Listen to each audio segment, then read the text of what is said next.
ஒரு கார்த்திகை மாத கருக்கிருட்டு. செங்கல்பட்டிலிருந்து படப்பிடிப்பை முடித்துக்கொண்டு எம்ஜிஆர் அவர்கள் நடுநிசி 12 மணி வாக்கில் காரில் வந்து கொண்டிருக்கிறார். கண் விழித்தவாறே தனது காரில் எம்ஜிஆர் அவர்கள் வந்து கொண்டிருந்த பொழுது வழியில் போலீஸ் உடையில் நின்ற ஒருவரை பார்க்கிறார். எம்ஜிஆர் அவர்களின் கார் அவரை கடந்து செல்கின்ற போது எம்ஜிஆர் அவர்களின் நெஞ்சில் பொறி தட்டுகிறது. ஆள் நடமாட்டமே இல்லாத இந்த அர்த்த ராத்திரியில் அந்த போலீஸ்காரர் பஸ்ஸுக்காக காத்து நிற்கிறார் என்பதை எம்ஜிஆர் அவர்கள் புரிந்து கொள்கிறார். உடனே தனது டிரைவரிடம் காரை நிறுத்த சொல்கிறார் எம்ஜிஆர். கார் பின்னோக்கி வருகிறது. போலீஸ்காரரின் அருகில் காரை நிறுத்தி கதவை திறந்து ஏறுங்கள், எங்கே போக வேண்டும் என்கிறார் எம்ஜிஆர். பரவாயில்லை, நான் பஸ்ஸிலே வந்து விடுகிறேன் என்கிறார் அந்த போலீஸ்காரர்.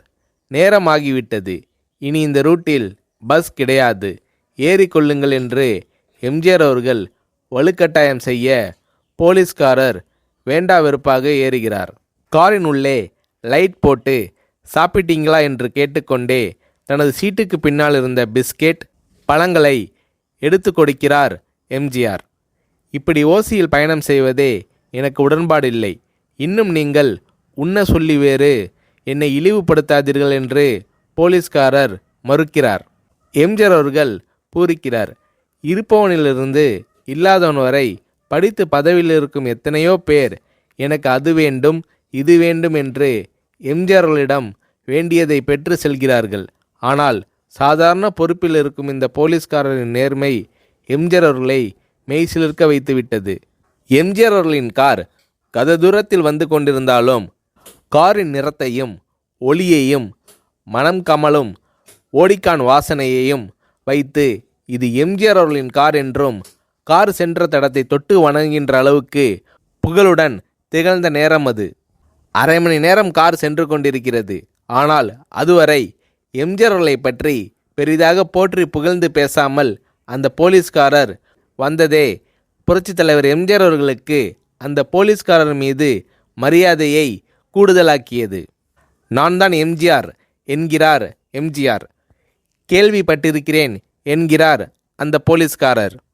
பொன்மனச்செம்மல் எம்ஜிஆர் அவர்களின் முகத்தில் கோபம் இல்லை, பதிலுக்கு பொன்முறுவல் மலர்கிறது. என் படங்களை பார்த்து இருக்கிறீர்களா என்று கேட்கிறார் எம்ஜிஆர். நான் சினிமாவே பார்ப்பதில்லை என்கிறார் அந்த போலீஸ்காரர். புரட்சித் தலைவர் எம்ஜிஆர் அவர்கள் இன்னும் பிரமிக்கிறார். இப்போது கார் சத்தத்தை தவிர ஒரே நிசப்தம். போலீஸ்காரர் தனது வீட்டிற்கு 1/2 கிலோமீட்டர் தூரத்திற்கு முன்பே காரை நிறுத்த சொல்லி இங்கேயே இறங்கிக் கொள்கிறேன் என்கிறார். ஏன், நீங்கள் குறிப்பிட்ட அந்த விலாசம் இன்னும் 1/2 கிலோமீட்டர் தூரம் இருக்கிறதே என்கிறார் எம்ஜிஆர். சாதாரண போலீஸ் உத்தியோகத்தில் இருக்கும் நான் காரில் வந்து இறங்கினால் என் வீட்டிற்கு அருகில் உள்ளவர்கள் என்னை தவறாக நினைத்து கொள்வார்கள். இதுவரை இப்படி நான் யார் காரிலும் ஓசியில் வந்து பழக்கமில்லை.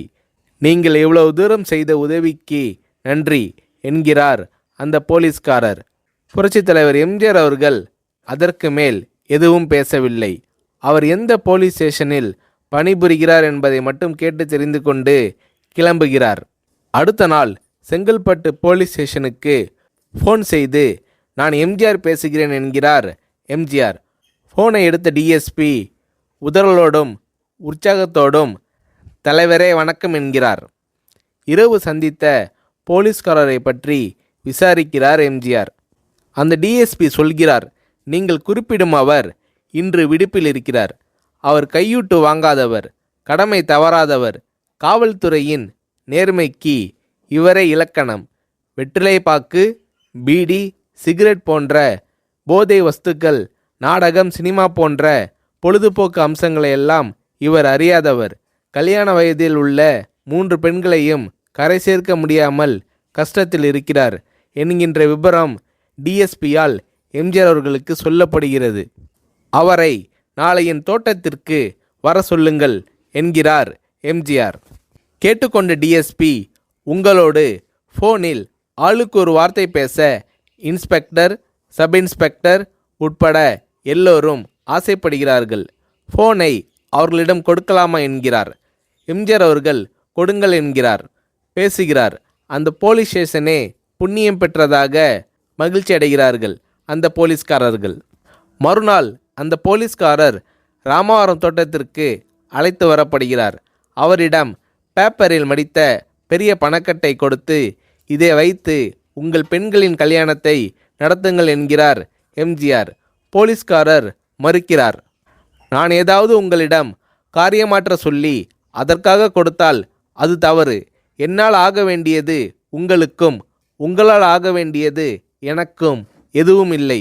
நான் உங்கள் கூட பிறந்த ஒரு சகோதரனாக நினைத்து கொடுக்கிறேன், பெற்றுக்கொள்ளுங்கள் என்று சொன்ன பிறகு கேட்டும் கூட கிள்ளி கொடுக்காத கனவான்கள் வாழும் இந்த உலகில் ரோட்டில் நின்றவனை அழைத்து சென்று அள்ளி கொடுத்த எம்ஜிஆர் அவர்களின் கருணையில் நெகிழ்ந்து போய் பெற்றுக்கொள்கிறார் அந்த போலீஸ்காரர்.